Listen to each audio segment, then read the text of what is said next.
Conor McGregor has spoken for the first time about his upcoming rematch with Max Holloway, and he appeared calm, focused, and fully locked into fight preparation. Conor said he is currently living, breathing, and sleeping in the gym as he builds towards the bout, signaling a serious return to consistent training ahead of one of the biggest fights on the UFC calendar. He also revealed some behind-the-scenes details about how the matchup came together. He claimed he was originally expected to face Michael Chandler at the UFC White House event, but the plans shifted multiple times as the UFC explored different options. According to him, the final direction came down to either Max Holloway or Charles Oliveira, with Holloway ultimately being selected for the rematch. Looking beyond this fight, McGregor also made it clear he wants to stay active. He emphasized that this is a new season for him and stated that after the Holloway fight, he does not intend to wait a year between bouts again. The focus now, according to McGregor, is on maintaining momentum and remaining active in what could be a busy run of fights if everything goes to plan. Big fight is coming. Let's cheers to that. The Mac is back, baby. Let's go. It's like a musical. Music to my ears it is. Rob, you know, I'm out so long, 5 years. My body's fresh, my mind is sharp. I'm ready to come back. I've got a great opponent. I've got a great deal off the UFC. I'm very, very happy. They honored me, finally, I'll say.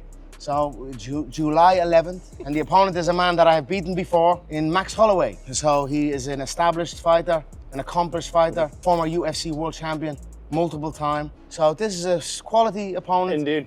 And our last bout was martial arts mastery by yours truly. So I plan on doing it again. I plan on showing my growth, you know, and my improvements in there. So I'm very, very excited for it. Preparation is going very well.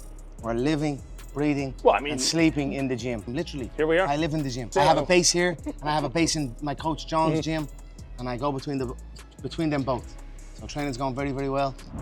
Dan Hardy believes he knows exactly what went wrong for Khamzat Chimaev in his loss against Sean Strickland, and according to him, the issue may have started long before fight night. He suggested that Khamzat may have allowed himself to get too big for the middleweight division and left the weight cut too late, something that can completely drain a fighter at the elite level. He explained that carrying too much size into camp and then forcing a brutal cut at the end can heavily affect cardio, explosiveness, and overall performance inside the cage. Considering how physically imposing Khamzat looked leading into the fight, Hardy believes that may have played a major role in why he didn't look like himself against Strickland. Despite the setback, Chimaev clearly isn't moving on quietly. He has already started calling for a rematch with Strickland again, making it obvious he believes the result doesn't reflect who the better fighter is. Things got even more controversial after Khamzat posted, and later deleted, a tweet suggesting he didn't get the judge's decision because he isn't American. The deleted post immediately sparked backlash online, with fans debating whether Chimaev genuinely felt robbed or was simply reacting emotionally after a frustrating loss. I don't know whether he's allowed himself to get a little bit too big for the weight class and then he left it too late to start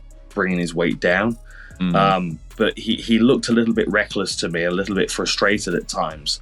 And that's, you kind of got to expect that when you fight in Strickland. Like you can't go in there and allow yourself to become frustrated by the way that he fights, because that's a part of the way that he fights. It's a part of the trap.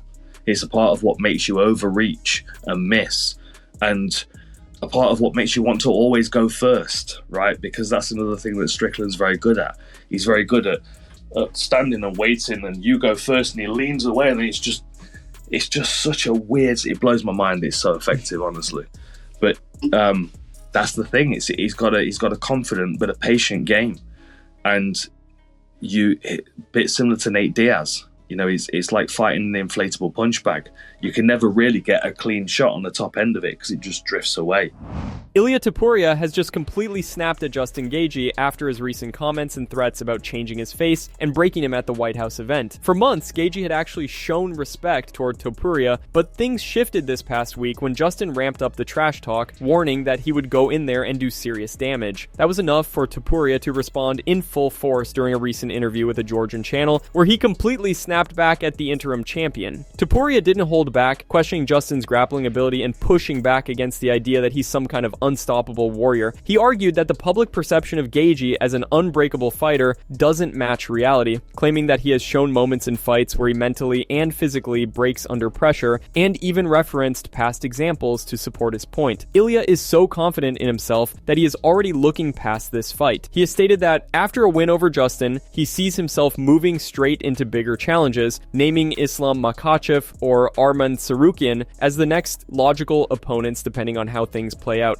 AG is a terrible fighter. His grappling is just atrocious. I don't even know how to describe it. I was cage side during his fight with Khabib, and I can tell you that even before he went inside the octagon, he looked scared. He shit himself basically. He claimed to be this good wrestler defensively, but bro, what the hell was that? You know what I noticed in him? He was sure that if the fight hit the ground, the fight would be over. His confidence was never existent. He was scared. Even when Khabib put him in a choke, he didn't even try to get out. He just gave up. Obviously, Khabib is the better grappler. We all know that. But to give up like that?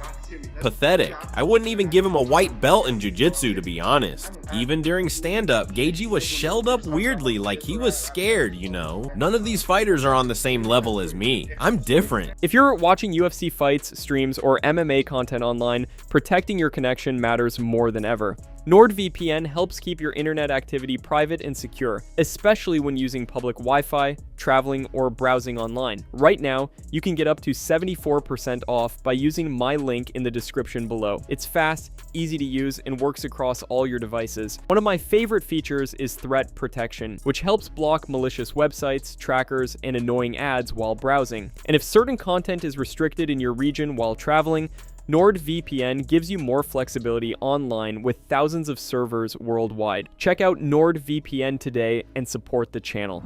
Arman Tsarukyan is not holding back against Ilia Topuria just days after El Matador called him a dumb child. Arman is now fired back with some brutal comments of his own. Arman said that if Ilia moves up to welterweight to chase Islam Makhachev, he believes Islam will beat him badly. He says once Ilia comes back down, he'll be waiting to beat him too. And after back-to-back losses to both of them, the UFC might even cut him. He also completely shut down Topuria's recent claim that he could submit Islam in a potential super fight. Arman made it clear he doesn't believe that for a second, saying Ilia has a much better chance of knocking Islam out than ever taking him down and finishing him on the ground. Arman went further, stating that when he finally fights for the lightweight title, there's a 99% chance it won't be against Topuria because Ilia will most likely have already moved up to welterweight. Arman believes he'll be fighting for the vacant belt instead. The tension between Arman and Ilia has been building fast, and now the trash talk is becoming more personal by the day. With Ilia calling out everyone from Islam to Arman, and the lightweight division getting more heated than ever, this rivalry may be heading toward an inevitable showdown.